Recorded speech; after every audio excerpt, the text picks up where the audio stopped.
कि दिल की बीमारियां भी लोगों में हैं। पेशेंट्स हैं बहुत सारे जिनको दिल की बीमारियां हैं, जिसमें हाई ब्लड प्रेशर है, जिसमें कॉरोनरी आर्टरी डिजीज़ यानी कि दिल की नालियों का तंग होना है। कई ऐसे पेशेंट्स भी हैं जिनके दिल के पट्टे सही तरीके से काम नहीं कर रहे और हम उनको मुख्तलिफ स्टेजेस में उनको देखते हैं कि क्या ये हार्ट फेलियर के पेशेंट्स हैं, किस स्टेज में हैं। तो कई कार्डियोमायोपैथीज़ के पेशेंट हैं यानी कि जिनके दिल के पट्टे बहुत कमज़ोर हो चुके हैं। तो कई ऐसे लोग हैं जिनकी दिल की धड़कन तेज़ हो जाती है या स्लो हो जाती है। तो ये लोग कई और भी ऐसे पेशेंट हैं जिनको हमने स्टेंट डाले हुए हैं एक्सक्यूज़ मी, जिनको बाईपास सर्जरी हुई है। तो इन सारों को किस तरह हिदायत दी जाए कि जो आजकल का सख्त, जिसको हम कहते हैं एक्सट्रीम वेदर चल रही है और ये एक्सट्रीम की गर्मी चल रही है, तो जिसको हम कहते हैं कि हीट वेव भी चल रही है।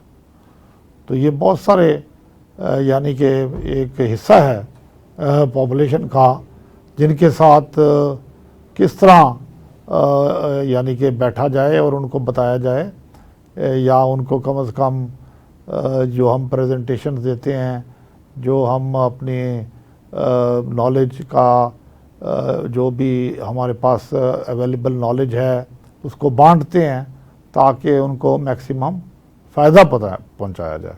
तो वो हम किस तरह कर सकते हैं? उसमें सबसे इम्पॉर्टेंट चीज़ तो ये है कि हम लोग पहले तो ये पहचानें कि जनाब आजकल गर्मी ज़ोरों पे है। तो ये लोग जिनको दिल की मुख्तलिफ़ तकालीफ हैं वो किस तरह इसके साथ डील करें। हाई ब्लड प्रेशर के मरीज़ हैं, वो दवाएं भी ले रहे हैं। अब ख़ास तौर पे बीटा ब्लॉकर्स हैं, डायूरेटिक्स हैं, ये सारे इंटरफेयर करते हैं आपके हीट के मैकेनिज़्म में। तो इनको किस तरह एडजस्ट किया जाए जब एक्सट्रीम्स ऑफ वेदर हों, जहाँ गर्मी बहुत ज़्यादा हो। तो फिर इसी तरह हार्ट फेलियर के पेशेंट हैं, वो भी डायूरेटिक्स ले रहे हैं, पानी निकाल रहे हैं उनका जिस्म से, और हम ऊपर से कहते हैं जी आपको तो पानी की ज़रूरत है क्योंकि बहुत गर्मी है। तो इनको किस तरह एडजस्ट किया जाए और इनको किस तरह बताया जाए, समझाया जाए कि आप बैलेंस मेंटेन करें इस दवाई लेने में और इस आजकल की गर्मी में, और कितना पानी पीना है या नहीं पीना, ताकि आपको डिहाइड्रेशन भी ना हो और आपका दिल भी इफ़ेक्ट ना हो। तो ये मुख्तलिफ़ पेशेंट के मुख्तलिफ़ हालात हैं और ख़ास तौर पे आजकल की गर्मी में जहाँ आपका देखें टेम्परेचर्स 50 डिग्री सेंटीग्रेड तक जा रहे हैं कई इलाकों में। तो सबसे पहले तो ये आप सब साहिबान को ये नॉलेज होना चाहिए कि कोई भी एक्सट्रीम वेदर कंडीशन हो, चाहे बहुत ज़्यादा सर्दी हो चाहे बहुत ज़्यादा गर्मी हो, तो आप लोगों को अपना ध्यान रखना है, अपना ख्याल रखना है। जो लोग अगर आप अल्लाह के फजल से ठीक हैं, तो जो आपके घर में कोई बीमार है या कोई आपके जानने वाला है, तो उसको भी आपने ये बताना है कि किस तरह अपना ख्याल रखा जाए। तो इसके ऊपर आज हम रोशनी डाल रहे हैं। तो पहली चीज़ तो ये है कि धूप से बचें, जितना भी बच सकते हैं। ठंडी जगह पे बैठें, अपने सर को कवर करें, या छाते से या कैप से या टोपी पहन के, जिस तरह भी हो सकता है। दूसरी चीज़ ये है कि जो कई दफ़ा ह्यूमिडिटी बड़ी हाई हो जाती है, यानी कि मॉइस्चर, यानी कि वेदर में हवा में नमी बहुत बढ़ जाती है। तो इसका भी ख्याल रखें क्योंकि ये भी ख़तरनाक है। जितनी नमी बढ़ेगी, ख़ास तौर पे अगर 70% नमी हो गई है, ख़ास तौर पे ये जो जुलाई अगस्त के महीने आएंगे, तो वो भी हार्ट वालों के लिए बड़ी ख़तरनाक है। और इसी तरह जितनी गर्मी बढ़ेगी, टेम्परेचर 100 डिग्री से फ़ारेनहाइट से ऊपर जाएगा, तो वो भी बड़ा ख़तरनाक है।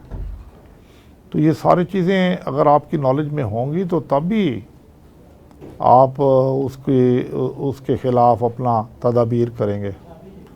तो होता क्या है कि अगर गर्मी बहुत ज़्यादा हो तो दिल को काम ज़्यादा करना पड़ता है। आप पूछेंगे भाई क्यों ज़्यादा करना पड़ता है? वो इस तरह ज़्यादा करना पड़ता है कि आपके जिस्म से पसीना निकल रहा है और जब पसीना निकल रहा है तो आपका जिस्म पसीना इसलिए निकाल रहा है कि आपकी जल्द को ठंडा रखना चाहता है, क्योंकि आपका कोर टेम्परेचर बढ़ रहा है, जिस्म का दर्जा हरारत बढ़ रहा है। तो उसमें क्या होता है, तो जिस्म जो है उसको रिप्लाई इस तरह करता है, जवाब देता है कि जो आपकी खून की नालियाँ हैं जल्द के नीचे ये डायलेट हो जाती हैं, ये ज़रा ज़्यादा खुल जाती हैं ताकि इनमें से सर्कुलेशन बेहतर हो। तो फिर दिल को डबल काम करना पड़ता है ताकि वो ब्लड सप्लाई यहाँ पे पहुँचाए। तो इसलिए वो लोग जिनको ऑलरेडी दिल की तकलीफ़ है तो उनके दिल के ऊपर बोझ पड़ जाएगा, डबल बोझ पड़ जाएगा, तो उनके लिए हो सकता है फिर दवाई भी एडजस्ट करनी पड़े। तो इसलिए हम बार बार ये चीज़ कहते हैं कि आप लोग गर्मी से बचें, क्योंकि अगर आप नहीं बचेंगे तो आपके दिल को अजाफी काम करना पड़ेगा। जब अजाफी काम करेगा तो साफ ज़ाहिर है उसका बोझ किस पे पड़ रहा है, दिल के पट्टों पे पड़ रहा है, दिल की नालियों पे पड़ रहा है। तो ख़ास तौर पे वो लोग जिनकी नालियाँ ऑलरेडी तंग हुई हुई हैं, तो उसको फिर आप देखें वो डिमांड एंड सप्लाई का मामला हो जाएगा। तो डिमांड एंड सप्लाई का मतलब है कि अगर आपको सप्लाई खून की कम जा रही है और आपकी डिमांड ज़्यादा है, दिल ज़्यादा काम कर रहा है, तो आपको एंजाइना हो जाएगा, दिल का दर्द हो जाएगा और खुदा ना खास्ता हार्ट अटैक भी हो सकता है।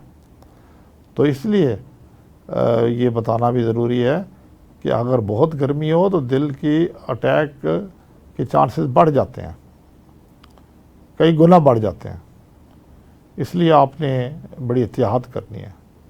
और इसी तरह दिल के ऊपर जब ज़्यादा स्ट्रेस पड़ता है तो दिल की धड़कन भी बहुत तेज़ हो सकती है, इर्रेगुलर हो सकती है। तो इसलिए भी आपने एहतियात करना है कि अगर खुदा ना खास्ता किसी की दिल की धड़कन तेज़ हो रही है या इर्रेगुलर हो रही है तो उसको फ़ौरन चाहिए कि वो ठंडी जगह पे जाए, और अगर फिर भी आराम नहीं आ रहा तो फिर उसको चाहिए कि ठंडा पानी या तो अपने चेहरे के ऊपर ठंडा पानी फेंके या अपने आप को बर्फ़ लेके वो चेहरे के ऊपर लगाए, या खांसी करे ज़ोर ज़ोर की अगर बहुत तेज़ हो गई है रफ़्तार दिल की।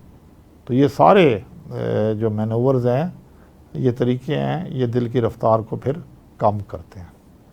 तो ये चीज़ें आप लोगों को बताना बड़ा ज़रूरी है कि किस तरह ये दिल के मरीज़ आजकल के मौसम से डील करें। तो इसी तरह कपड़े जो हैं वो भी आपके यानी कि जितना बेहतर है, रंग हल्का हो, सफ़ेद हो, तो वो लाइट हो तो ये ज़्यादा बेहतर है।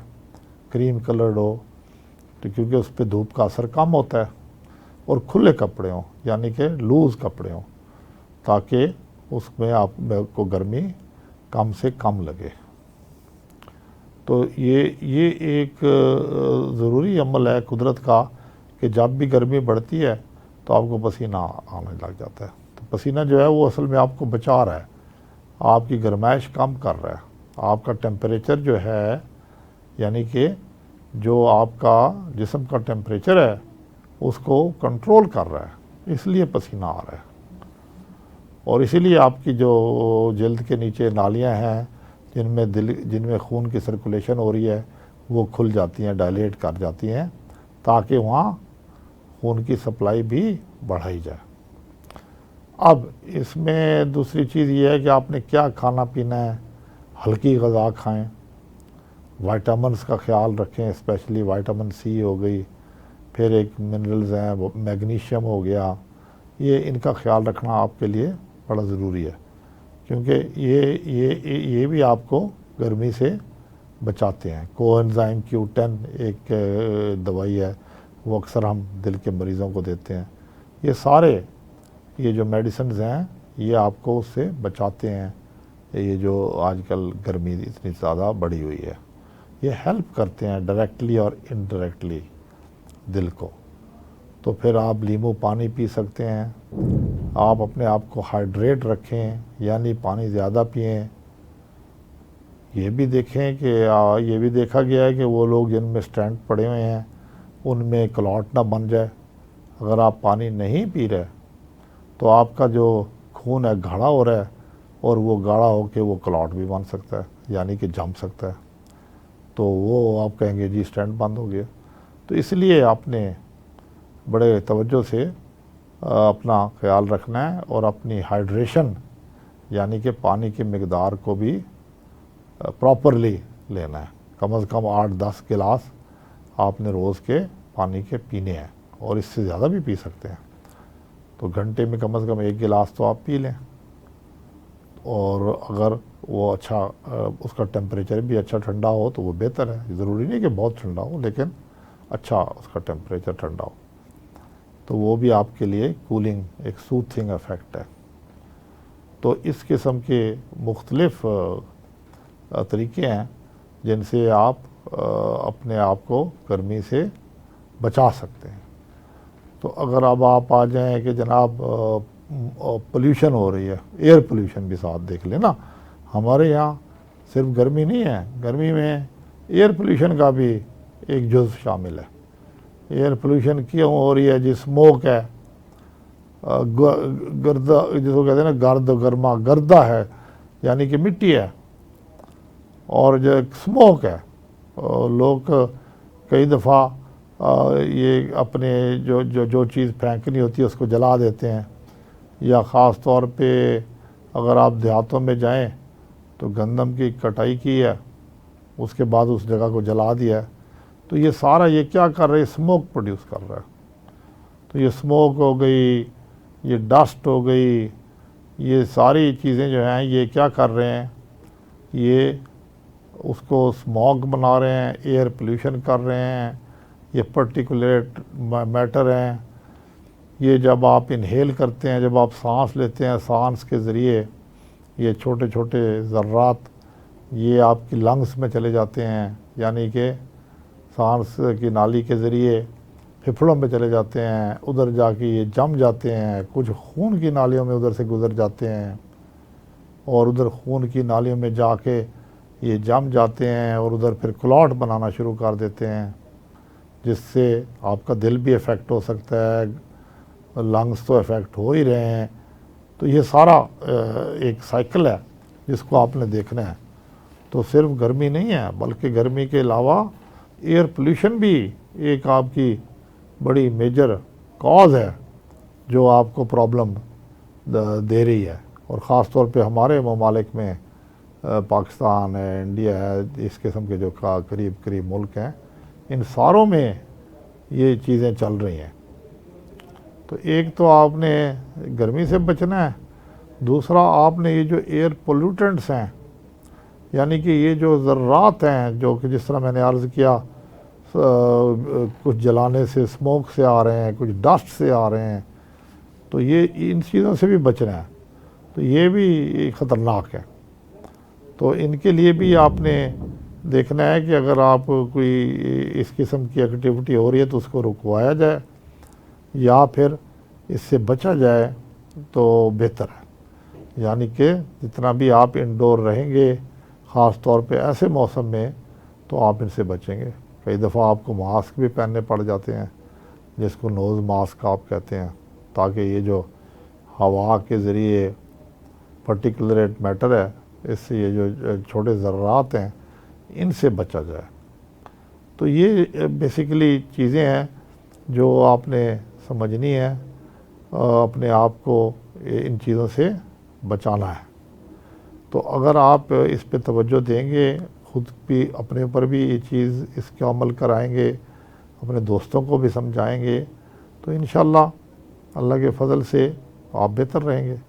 और इवन डायबिटिक्स हैं, जिनको किसी को लिवर की तकलीफ़ है, जिगर की, किसी को गुर्दे का प्रॉब्लम है, इन सारों के लिए ये जो हॉट वेदर है, ये जो हीट वेव चल रही है, ये ख़तरनाक है। इन सारों को अपनी दवाइयाँ भी एडजस्ट करनी पड़ेंगी, और डॉक्टर के पास जाके अपनी दवाई भी एडजस्ट करें जिसको ये दिखा रहे हैं, और मौसम के मुताबिक ये अपने आप को ढालें और अपने आप को बचाएं। तो कहने का मकसद ये है कि एक्सट्रीम्स ऑफ वेदर, चाहे वो बहुत ज़्यादा गर्मी हो, चाहे वो बहुत ज़्यादा सर्दी हो, ये दोनों आपके दिल को अफेक्ट कर रहे हैं। अब आप थोड़ा सा कोलेस्ट्रॉल का देख लें, कोलेस्ट्रॉल पर भी इफ़ेक्ट पड़ता है। तो आप अगर अपने आप को गर्मी से नहीं बचाएंगे तो आपके कोलेस्ट्रॉल पे भी इफ़ेक्ट पड़ेगा। तो उस पर भी आपने गौर करना है, क्योंकि ये सारी चीज़ें डायरेक्टली इनडायरेक्टली रिलेटेड हैं ब्लड के थिक होने से, ब्लड के खून के क्लॉटिंग से वगैरह वगैरह, और दिल के ऊपर एक्स्ट्रा स्ट्रेन पड़ने से। तो हम ये चाहते हैं, हमारा ये फ़र्ज़ बनता है कि हम आपको ये समझाएं कि दिल के ऊपर एक्स्ट्रा स्ट्रेन ना डालें। आप इस वेदर में अगर आप पहले वर्जिश करते थे, दौड़ लगाते थे, तो आप बराए मेहरबानी दौड़ लगाने के बजाय आप सिर्फ वॉक करें। और वॉक अगर आप बहुत तेज़ करना चाहते हैं तो उसको ज़रा स्पीड कम कर लें, क्योंकि आपने यहाँ पे ये वेदर आपको एक्स्ट्रा वो आपकी डिहाइड्रेशन कर देगी। और ख़ास तौर पे अगर वर्जिश कर रहे हैं तो फिर आपकी अपनी फ्लूइड की यानी कि पानी की इनटेक भी बढ़ाएं। ख़ास तौर पे जो फिज़ी ड्रिंक्स हैं जिस तरह कोक, पेप्सी है, इनसे अवॉइड करें, क्योंकि सबसे बेहतरीन फ्लूइड जो है वो एक कुदरत का पानी है, जो कुदरत ने आपको पानी पीने के लिए दिया है। आप इसकी तरफ तवज्जो दें। और अगर आप पूरा पानी नहीं पी सकते हर वक्त, तो फिर आप उसको जिसको हम नींबू पानी कहते हैं, थोड़ा नमक डाल के, लेमन डाल के वो ले सकते हैं। वो भी एक आपको हाइड्रेशन में मदद देगा। और अगर किसी के पास एयर कंडीशन नहीं है तो वो पंखे के नीचे बैठ जाए या वो कूलर लगा ले। तो ये जो कूलर्स हैं वो भी बड़े इफ़ेक्टिव होते हैं, वो भी इसको ठंडा रखते हैं कमरे को। तो ये ख़ास तौर पे ये इन लोगों के लिए है जो 60 साल से, जिनकी 65 साल से ऊपर उम्र है, और जो बच्चे हैं या प्रेग्नेंट ख़वातीन हैं, या वो लोग, ये हिदायत ख़ास तौर पे उनके लिए है जो जिनको किसी को गुर्दे का प्रॉब्लम है, किसी को दिल का प्रॉब्लम है, किसी को लंग्स का प्रॉब्लम है यानी फेफड़ों का, किसी को डायबिटीज़ है, किसी को हाई ब्लड प्रेशर है, किसी की दिल की रफ्तार तेज़ हो जाती है। तो ये इन सारों के लिए हिदायत हैं जो मैंने अभी पहले आपको मेंशन की हैं।